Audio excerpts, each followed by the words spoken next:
im Nordwesten Bosniens. 3200 Gefangene untergebracht in 6 Kuhställen. Gestern Nacht ist Marko Jošilo aus Manjača zurückgekehrt. Hier sein Bericht. Das serbische Gefangenenlager Manjača im Nordwesten von Bosnien. Die Serben halten hier über 3000 Moslems hinter Stacheldraht gefangen. Der Sonnenschein trügt. Die Temperatur sinkt nachts bis auf 10 Grad unter Null, denn das Lager liegt in 1800 Meter Höhe. Die Menschen leben in ehemaligen Viehställen. In diesen Raum drängen sich 700 Gefangene. Sie sind ausgehungert bis auf die Knochen. Sie liegen auf Stroh und nassem Beton. Jeder hat nur 2 dünne Decken. Ganz wenige haben Winterkleidung und feste Schuhe. Es fehlt an allem.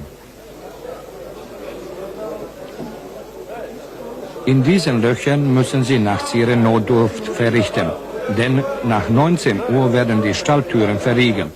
Eine Brutstätte für Krankheitserreger. Das Dach ist undicht, Schnee und Regen haben den Boden zu einem Schlammbad gemacht. Das größte Problem hier ist die Hygiene. Wir haben keine Möglichkeiten zum Baden. Meine Kleidung trage ich schon seit 6 Monaten.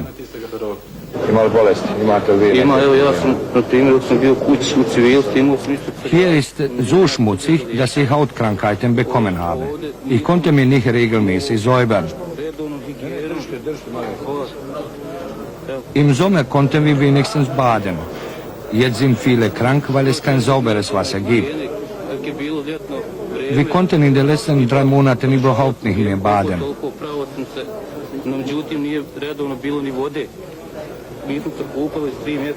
Andere Mitgefangene wenden sich von mir schon ab wegen meiner Hautkrankheit. Ich denke schon manchmal daran, mir das Leben zu nehmen. Auch draußen sind die sanitären Verhältnisse katastrophal. 2 solche Erdlöcher dienen 3000 Gefangenen tagsüber als Klo. Die offene Abflussrinne führt quer durch das Lager. Weil es kein fließendes Wasser gibt, sind die Menschen gezwungen, sich hier draußen zu waschen. Sie alle warten auf Besserung. Das reiche Europa, es liegt nur wenige 100 Kilometer entfernt und ist für die Gefangenen doch wie ein anderer Kontinent, unerreichbar. Die Serben würden die gefangenen Moslems gerne abschieben, doch sie fürchten, dass der Kriegsgegner sie gleich wieder in Uniform steckt und an die Front schickt. Und Westeuropa will die Geschundenen nicht. So marschieren sie im Gleichschritt, um das Wasser zu holen. Und das ist das Trinkwasser. Es wird aus dem nahegelegenen See geschöpft. Er wurde künstlich angelegt und diente serbischen Panzern als Übungsterrain. Die Folge, das Wasser ist verölt und verschmutzt. Kein Wunder, dass es inzwischen Diphtherie und Typhus im Lager gibt. Die Wächter schlagen mit Ballspielen die Zeit tot, wenn widerspenstige Gefangene ihre Strafe stundenlang abstehen müssen. Flucht ist praktisch unmöglich, denn hinter dem Stacheldraht um das ganze Lager herum sind Minenfelder. Letzten Samstag hat es einer doch versucht. Er rannte in das Minenfeld und wurde zerfetzt. Nun schaufeln Mitgefangene ihm das Grab. Und er ist nicht der einzige Tote.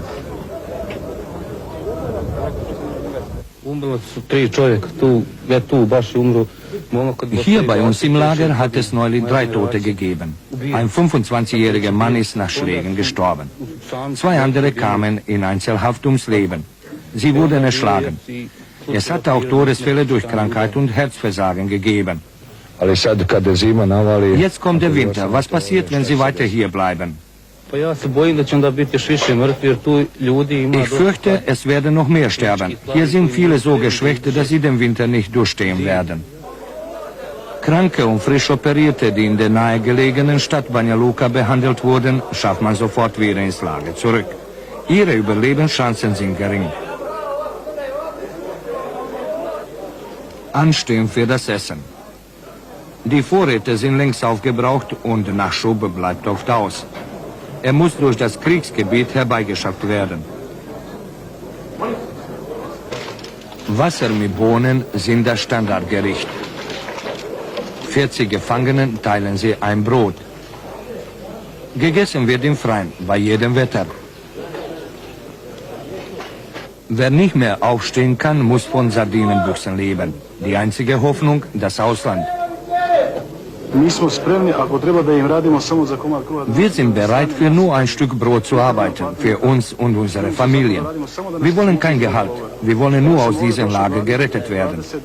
Ich bin seit 6 Monaten hier und seitdem habe ich mein Kind nicht mehr gesehen. In Manjača sind 2 Meter Schnee und Temperaturen bis minus 30 Grad in den nächsten Tagen zu erwarten. Das westliche Europa bleibt den Gefangenen die einzige Hoffnung.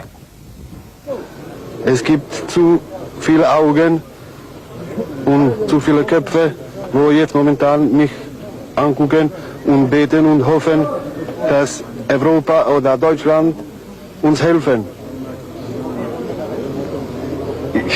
Ich weiß nicht, was ich mehr sagen soll, nur, dass sie uns helfen, sonst nichts mehr.